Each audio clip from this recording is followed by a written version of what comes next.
This is an open letter to Uncle Sam. Here's the thing, my dear uncle.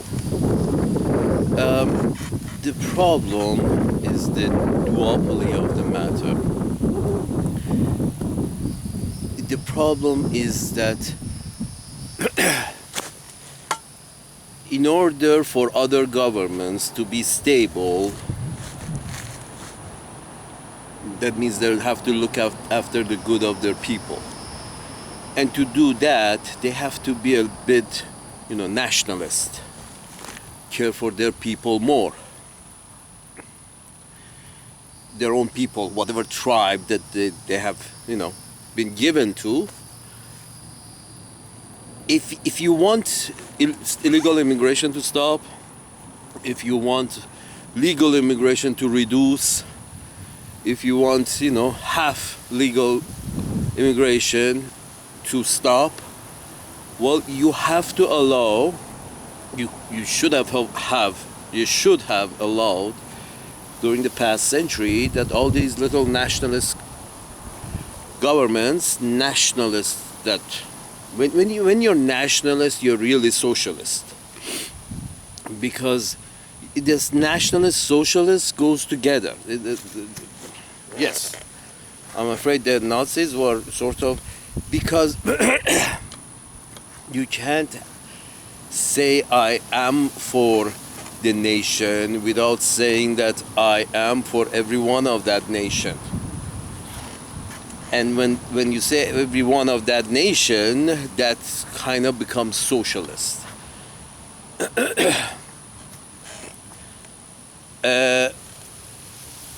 When Uncle Sam says I am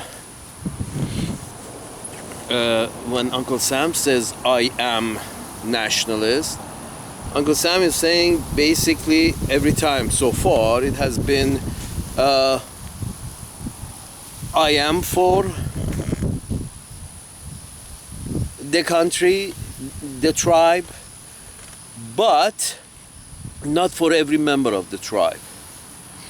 I have my priorities, and if you're poor,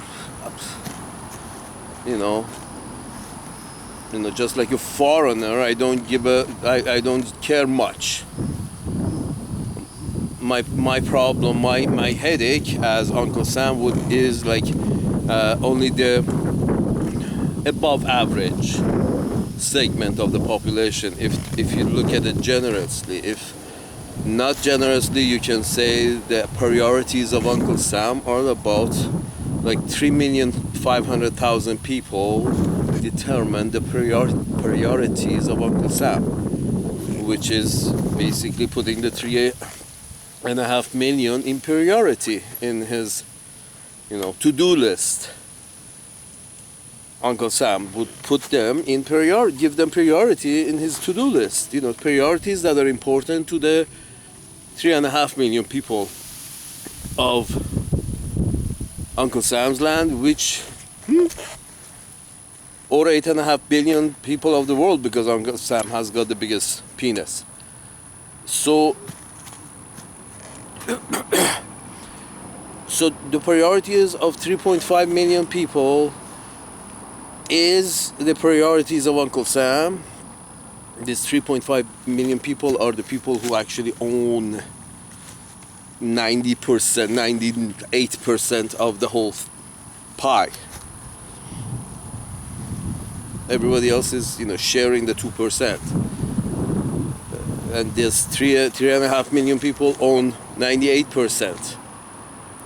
And their share of the planet is, 68%.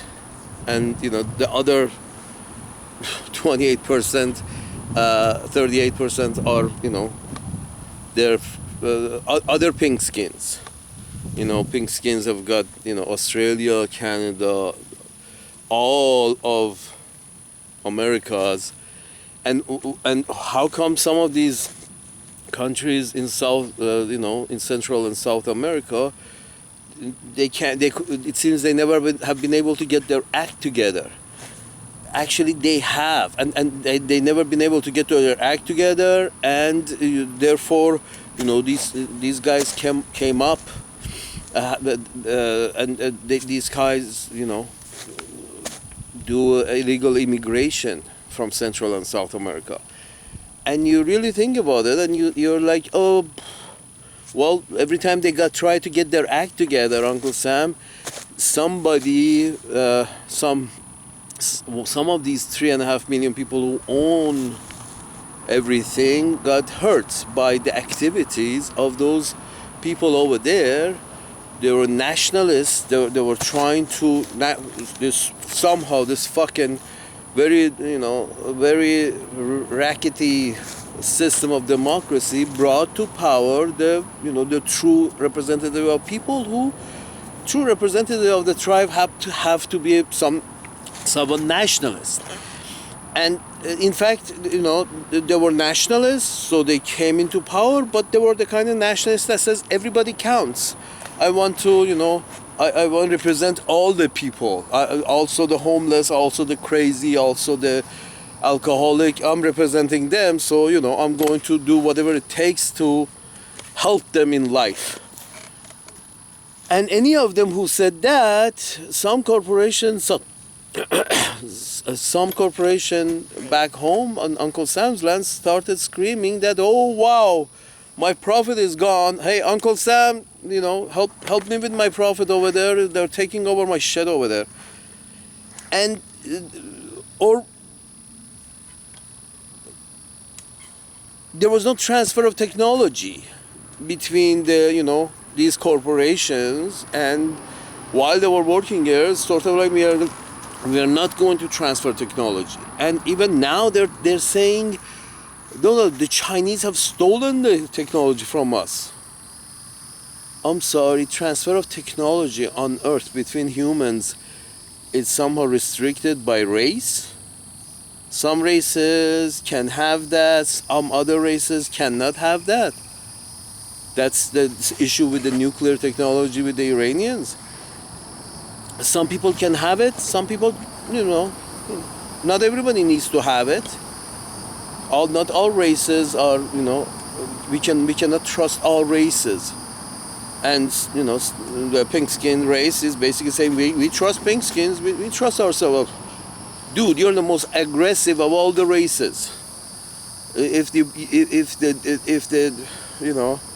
Jamaicans ever had obtained the technology of nukes, I mean, they would lose it the next day.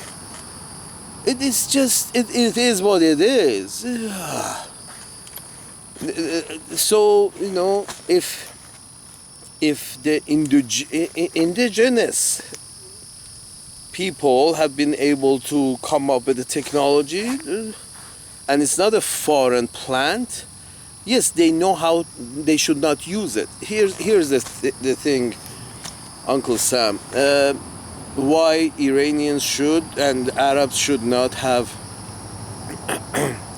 if it comes to it, should not have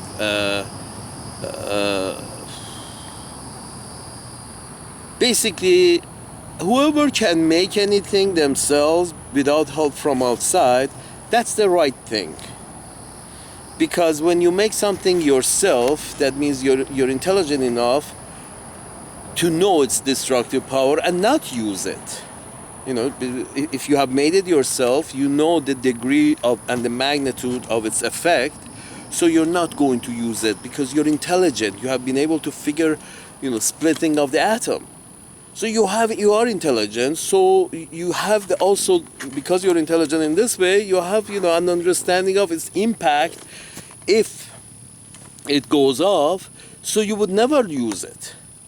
But then they give the keys, they build it, some very intelligent people build it. But first of all, those who cannot build it, you can be sure your bottom line that these folks do not deserve to have it. I repeat again, if they haven't built it, if Uncle Sam, if you have to transfer the product of the technology, that is the actual bombs itself, if you have to transfer the product, but you don't trust them enough to transfer the knowledge, or they're just not very interested or capable of having the knowledge themselves. So they shouldn't have it.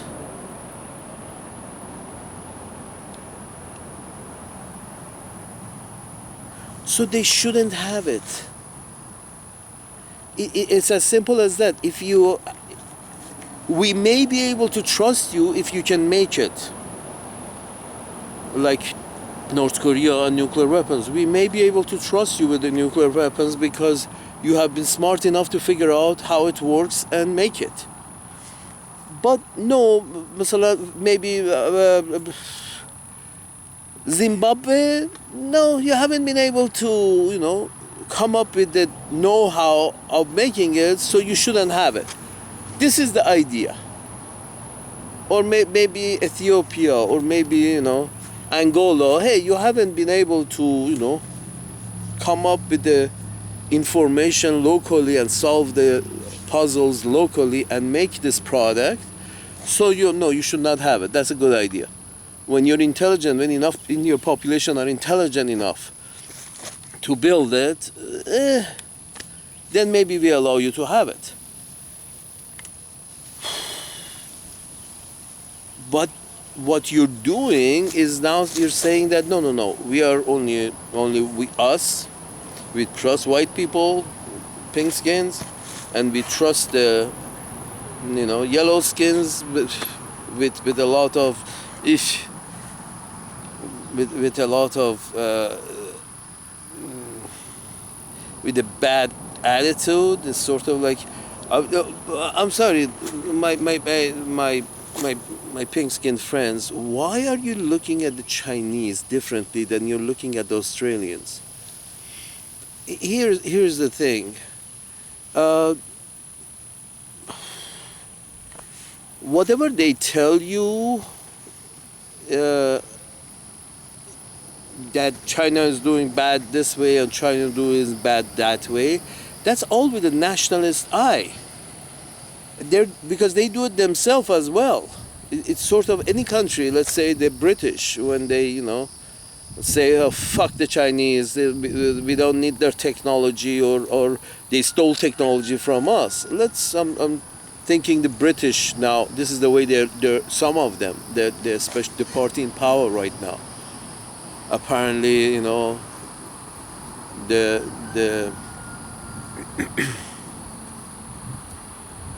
the Workers' Party apparently, had a very left leader for a long time, so everybody was okay with these conservatives to rule the whole place because they were too afraid of that guy with some common sense, the socialist with some common sense. So for a long time now, it's sort of like the British are so stupid that they have decided to go nationalist instead of socialist.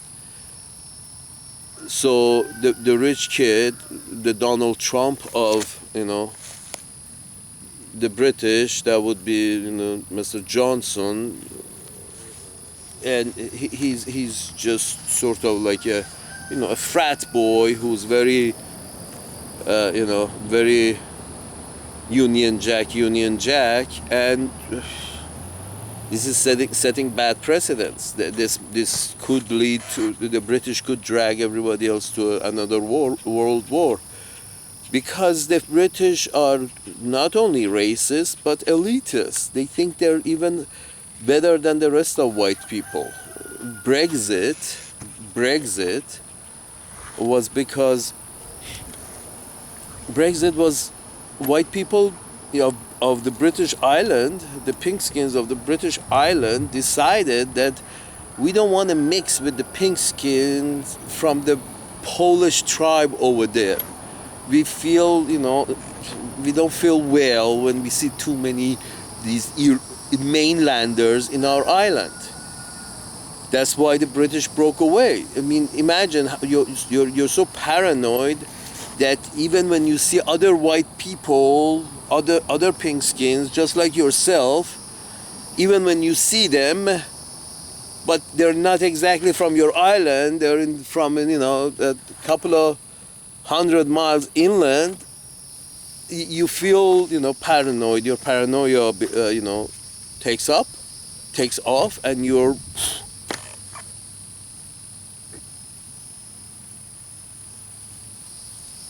paranoia takes off, and you end up in having Brexiting, and now you've decided we want to send your aircraft carriers, start gunboat.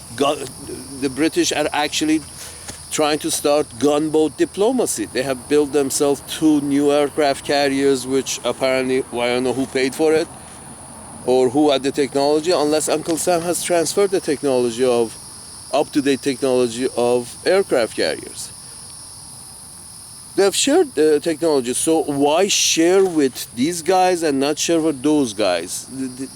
I mean, if you put a bag over the guy's head, you would not know. You could, if a Chinese was speaking English to you, and you put a bag over his head in a Zoom call, can you distinguish between a pink skin and a Chinese if they have bag over their head and you're interviewing them? You're sitting behind this, you don't see any skin, and you have put a bag over the fucking guy's head. Can you distinguish them? No, you wouldn't. If it's not the accent, you couldn't distinguish them. And they couldn't distinguish them of their informity about their own subject matter, at least. Are they good students, or are they bad students, or do they pay attention? Is information important to them?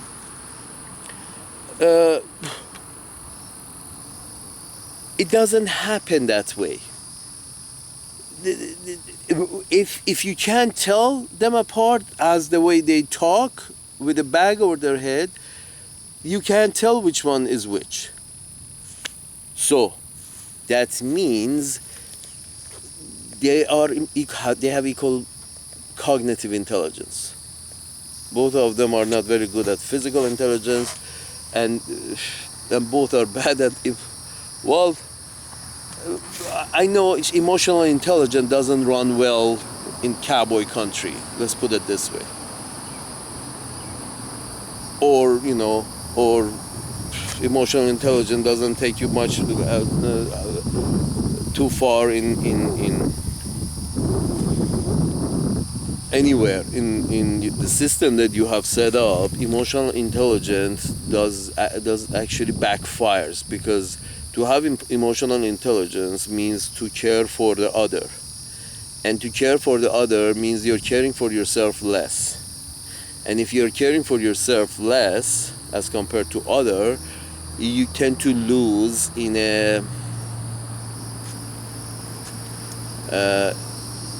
the capitalist mindset of winner takes all.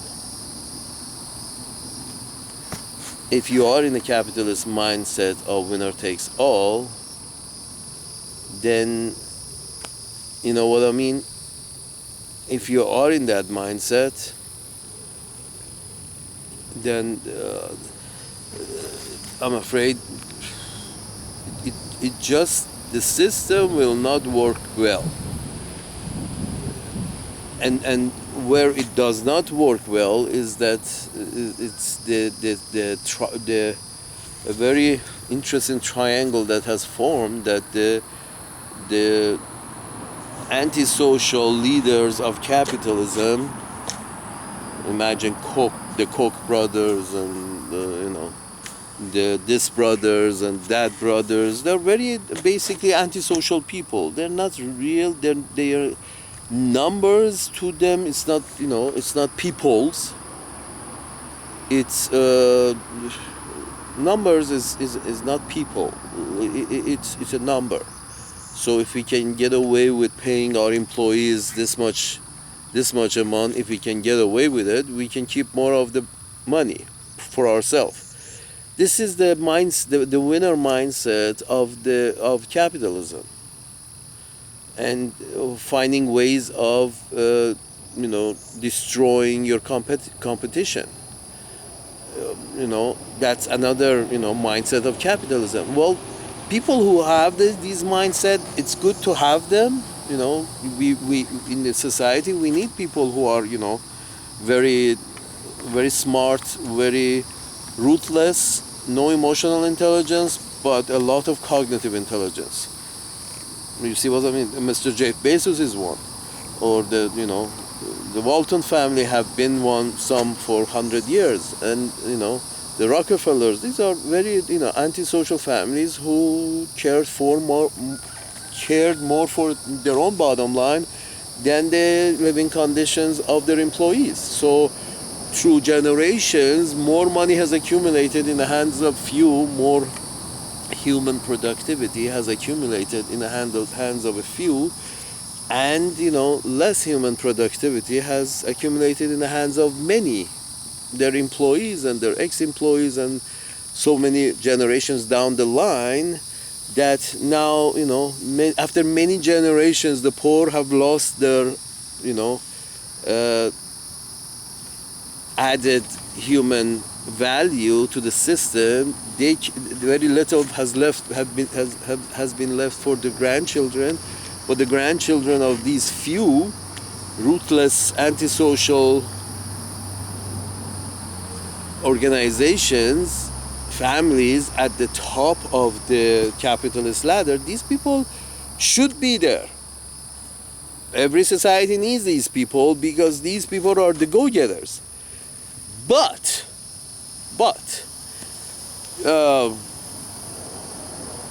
your political class shall not be slave to these people. These people are antisocial. Rich people are antisocial. Your political class shall not be enslaved to this on top of the ladder, the apex predator of the economic system. The economic system currently is capitalism, and the apex predators of capitalism have got hold of have the main say in which of these clowns is going to represent them. As you know, senators and presidents and representatives, the apex predator of the economic system, yours happen to be, you know, capitalism. These apex predators are the, you know, the guys who actually determine who can become a leader by you know, donating more to one than to other. So the one who gets the most donation has the most money and to go on TV and run ads and, you know, make himself smell of roses and honey. But the problem is that this is the guy that the antisocial rich class have put their money on. So his objectives are probably their objective because they put money on it. As we said, the antisocial who are at the apex of the capitalism everywhere in the world, more so, you know, in very rich countries, these antisocial apex predators choose the politicians because, you know, apparently money is speech. No, folks, no, I don't. No sane person thinks money is speech, because, you know, because money is much more persuasive than speech. How you know money is not speech is because money is not as persuasive. Speech is not as persuasive as money. You know, you pay enough money in capitalism, the system that you have chosen. You pay enough money and you can persuade a lot of people to do a lot of things, sometimes bad things, because that's how capitalism works. It's sort of like solving your problem at whatever cost. Well, you know, that's why you have, there is so much mafia problem in capitalist system, is because, you know, people become problem solvers for other people of lower social status. become problem solvers of people of higher social status, and the government has his own organizations to pull rank on the people who happen to be living in the tribe. So my point is this: money is much more persuasive than talking. You can talk yourself to death and the guy just falls asleep and gets up and leaves. But you pay him enough legally.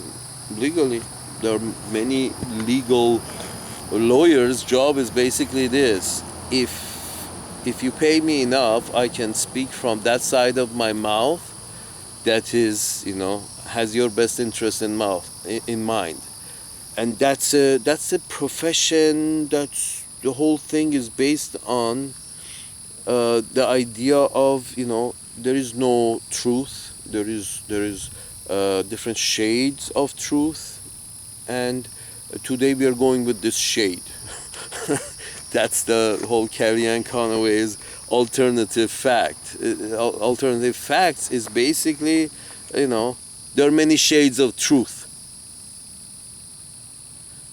Sane people wanted Bernie Sanders to be the candidates of Democratic Party, the sane people. But through some kind of fancy footwork, Bernie Sanders was pushed out, and Mrs. Clinton. And I don't imagine that these parties, they have one job: to send in the representatives that the rich folks who are the actual donators to these people to go forward. That's the job of the party. The job of the party is to allow people in this system that you got. The job of the party is to allow people that can attract money become candidate. Which people attract money? The people who get donations from 3.5 million people who are extremely loaded. The 3.5 million who are own 98% of the whole shaboom. These 3.5 million have to like the candidates. And and the poorer you get, the less you give a fuck, because under whichever candidate you're still going to be poor. So you tend to skip elections because neither of the candidate really cares what you think, because you're poor. You don't have the donation power. You don't have a donation power because you don't have anything to donate. Those tokens that they gave you, those tokens that they give you that so that you can eat, these tokens were somehow more of these tokens somehow found their way to the least socially conscious people around. Through generations, a lot of these tokens that they give you to eat with, a lot of these tokens have ended up in the pockets of the least socially conscious people. Those are the leaders of capitalism, the very rich people. Whether before it was the leaders of feudalism, those who benefited from the feudal system and somehow were born into wealth. Now the system has, evolved. Now wealth can be created in a single generation if, work smart enough and hard enough, be motivated, but a lot of times this is dependent on how much cognitive power one has. And how much cognitive power one has, not all races and creeds are created with the same level of cognitive power or physical power or emotional power. I mean, if you imagine the races that conquer more and colonize other people's lands more, these races have a lot of cognitive power because they have been go inland and exert themselves on the locals. That's not easy. That needs a lot of cognitive power. But that's why the very smart races become colonizers. But at the same time, not every smart race can become colonizer, because some smart races have some emotional intelligence, and are not as aggressive. I mean, when you don't have emotional intelligence, you become aggressive. When you don't have emotional intelligence, you become aggressive.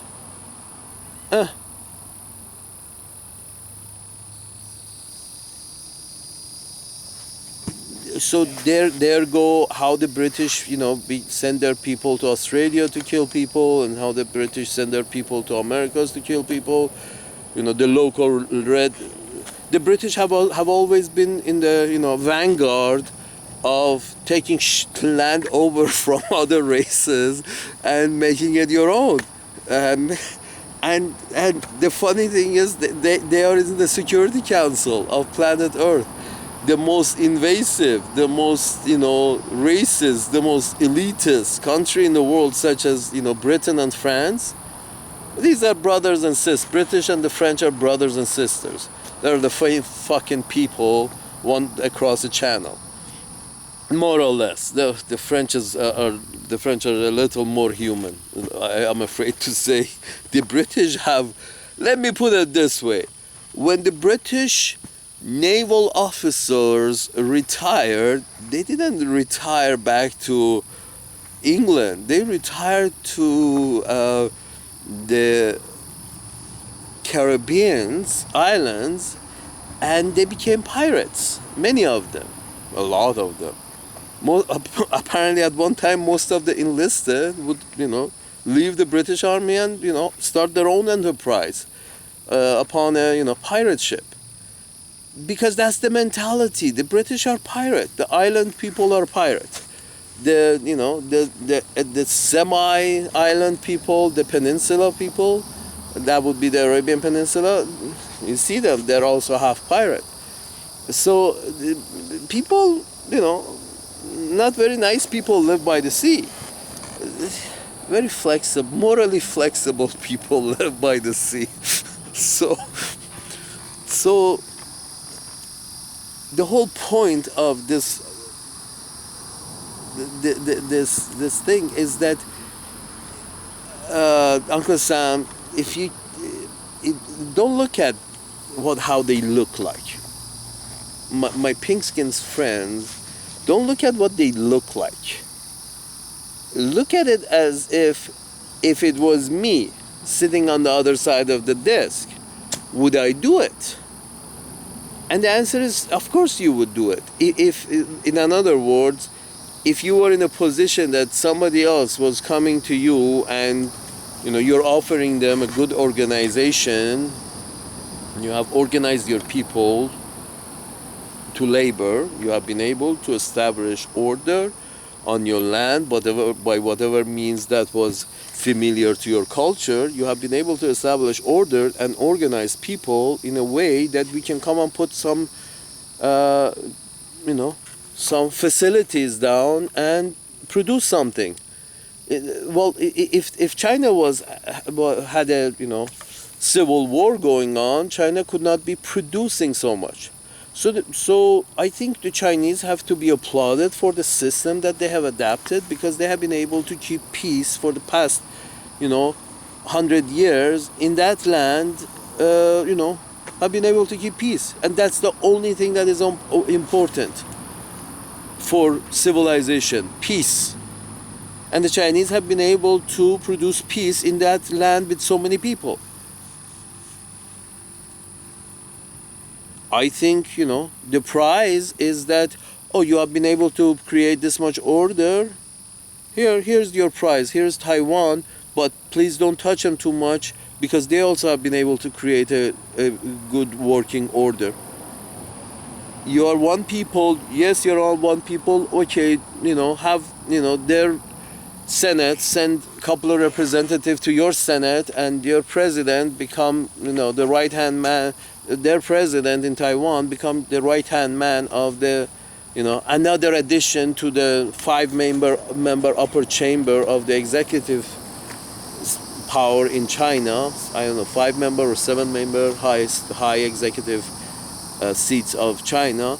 The Taiwan can add 2 members just to keep the numbers, odd. So Taiwan can add 2 members, and you have a say in executive, and then you have a say in the Senate with the number of senators allowed to you. Somehow keep the proportionality with the House and Senate together, and why not? They're one people. It's not somewhere that I think the British pink skin should be inserting themselves. Any pink skin should not be inserting themselves between 2 people who look alike. They don't have a fight together. As long as Taiwan would have a real representation in the mainland, and they will, because they are such a important real estate. Because they are such an important real estate to China, the Chinese don't want to destroy their own real estate, because they recognize in that island they're also Chinese, and that real estate is human productivity. So the Chinese will not want to destroy it. They want to have control on it, and they have the right to. It's sort of like saying that Channel Ireland can be communist, telling the British that Ireland wants to be communist, or wants to have very good relationships with Russia, the Irish. No, I mean in number 10 London they would be screaming, they would declare war. The whole the situation with the Irish and the British is exactly the same thing that the Chinese have in Taiwan. It's such a close piece of land away from the mainland, but suddenly becoming allies with a very foreign power base, such as NATO. And you think to yourself, and you say, oh shit. So you're telling me that this is the mainland, and the island right in front of me belongs to somebody else on the other side of the planet, or is very good friends with somebody else from another side of the planet. Well, if you want things to go wrong, this is how things go wrong. When the people from across the planet, i.e. the pink skin, own a piece of real estate called Taiwan, although there are Taiwanese sitting on it, but the real estate belongs to the pink skins. In reality, yes, that's why they want to go defend it, because you're defending because the pink skins believe that's in their interest. That is their interest. That piece of real estate is an interest. Well, your interest should not be in my bedroom. You see what I'm saying? Everybody's interest should stay in their own bedroom. If your interest is in my bedroom with my wife, then I guess your interest is everywhere. And apparently nobody else should have an interest. And others' interest is not as important as the pink skin interest. Sort of like we lay down the law here. We are pink skins. We are as descendants of the pink skins from Europe. Our government lays down the law for all other races and tribes across the planet. It's either you gotta go with the pink skin on the east, or you got to go with the pink skin from the west. That was the whole Cold War. Pink skins had an issue with each other, and the rest of the world had to hold their breath to, not enter into a nuclear war. The whole world was holding their breath because the pink skins couldn't work it out. They had some real estate issue after World War II. Poor Germans.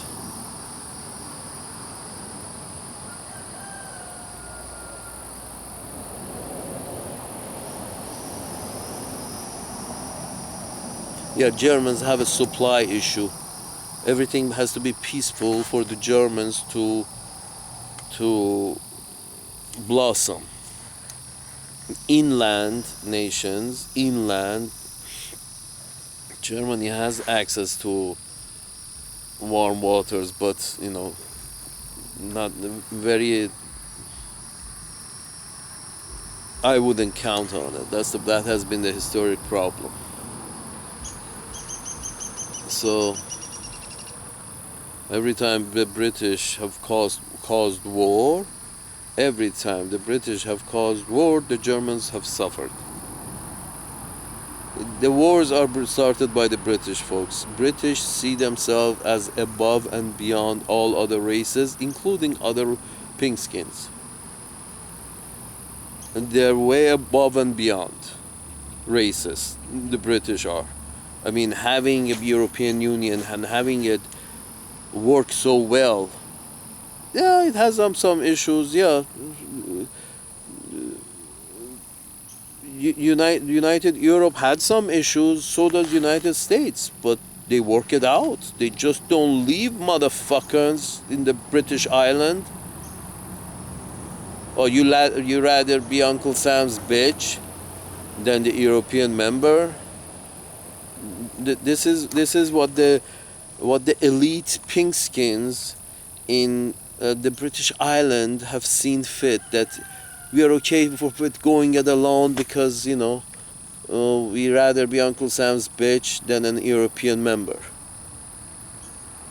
That's how they see themselves, the British. They see themselves that even if if we have to suck a cock here and there, we do it just because we want to regain back our old empires. The whole idea of getting out of bed from the membership of Europe, getting out, the British have got off the table as a member of the European Union and has gone to bedroom where there is an orgy with the cousins, the Canadians and the Australians and the New Zealanders and the good old Uncle Sam. It's because we are and the European Unions who qualify to be part of NATO, we have the big penis, and we are going to do as our interest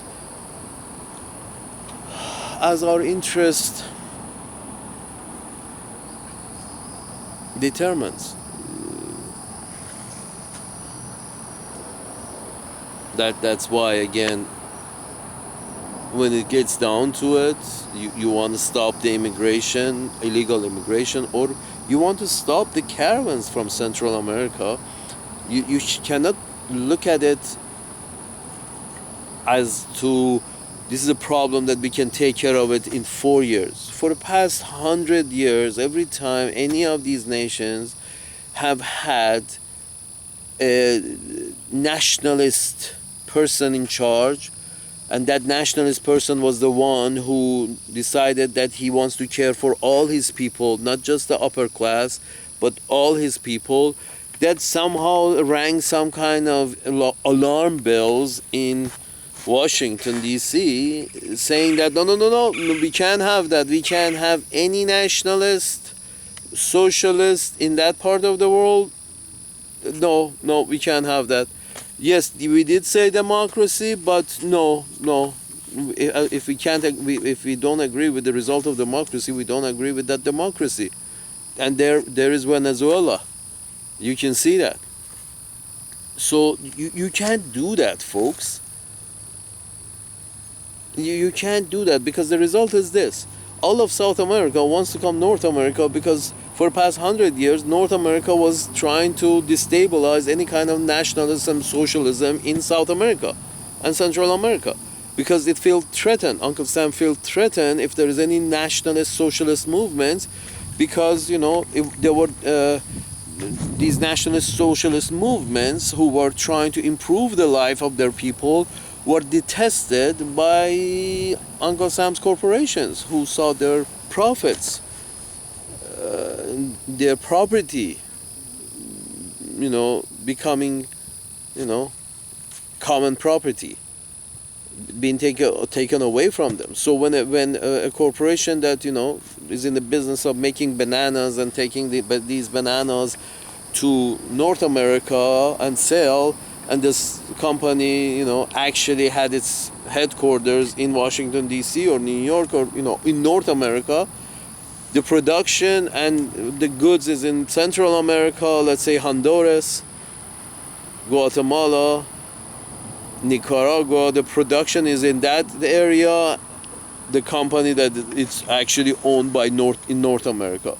The production is in Central America. The product goes back to North America, and that creates a lot of profit, because they pay almost zero as cost in Central America. And these are those few antisocial people who really don't care about the people, this side or that side or any other side, because they see only themselves as, only see themselves as matter enough to count and all the profits were collected by these few. And so this profit, some of it was sent to politicians, so the politicians can, create some kind of havoc down there. So this fucking nationalist socialist leader is removed, create some kind of havoc, remove this motherfucker, and then whatever fall, let the chips fall where they're made. Well, when you do that too many times and remove a leader in these shitholes, a nationalist socialist leader in these shitholes too many times, the whole thing becomes even a worse shithole. And now you have Honduras, Guatemala, and you're trying again to make Venezuela look like Honduras. Why? Because there is a nationalist socialist movement there who want to take care of their own people, but that's bad. So you're embargoing them, and you're literally surrounding them, maybe trying to, start something, kick some ass in Venezuela. Why? Is Honduras good? You want more Venezuelans in pink skin land? I'm not sure what you want, my pink skin friends. You want more of these brown and black people in your land? Go and destabilize them, as you're doing. Embargo them, don't talk to them, don't walk with them, don't sit with them, don't talk to them, don't make love to them, embargo them. Okay, now what? Well, they're gonna have a lot of brown skinned Venezuelans in pink skin land. Are you okay with that, my pink skin friends? If you're okay with that, then disregard all the borders and let the corporations lit up wherever they want to lit up. Let them light up wherever they want to light up. So every time there's a nationalist, Saddam was a nationalist socialist leader in Iraq, until he was put under embargo pressure and his people were suffering, but he was still keeping order, folks. Even the local old order, if it's good for its people, it's usually nationalist socialist. But Uncle Sam and his friend are really not happy when brown and black people have nationalist socialist leader. They want a bunch of corrupt leaders. The British want, the British are supporting the Saudi Arabian kings because they're corrupt. They can deal with them, they can buy them, they can purchase them, they can force them. They're, that's the Saud family. The British are fine with that. No problem. Pink-skinned British, because that's it's not a nationalist socialist leader leading Saudi Arabia. It's a for-profit tribe suppressing other tribes. Real bad. I mean, they chop heads off over there. So you think to yourself that how is it that the British pink skin is in such good relationship with these oppressive leaders, as long as they're not nationalist socialists, nationalists in terms of caring for their tribe, the geography of the tribe that their tribe happened to be living on, and socialists in terms of trying to care for every member of that tribe, unlike the way the British deal with the situation. The British basically, don't care for every member of the tribe. That's why the prince and the pauper. The British never cared about some kind of, equality within the members of their tribe. They have they still have queens. The British do. You see what I'm saying? So they are not for every member of the tribe. Who cares about the red jacket? The reason he's wearing a red jacket in the British military system, the reason red jacket was invented in Britain in the British system was to tell the common man, the peasants, that your life has zero importance. And if the queen wants you to die, you wear a red jacket so nobody even sees you die. The color from your blood will mix from the color from your jacket, sort of trying to prevent other people actually seeing your wound. To maybe try to help you that maybe you're wounded. Now, if you're wounded, where the fuck is your wound? I can't see your wound because it's, your red jacket prevents you. So it's like trying to get rid of peasants as fast as possible. Get wounded and die. In place. Because what? Because of the hierarchy in my island says I'm a peasant. My life is worth absolutely shit, and all that, the rich people's life is worth a lot. Now they get to marry into the monarchy if you're rich enough.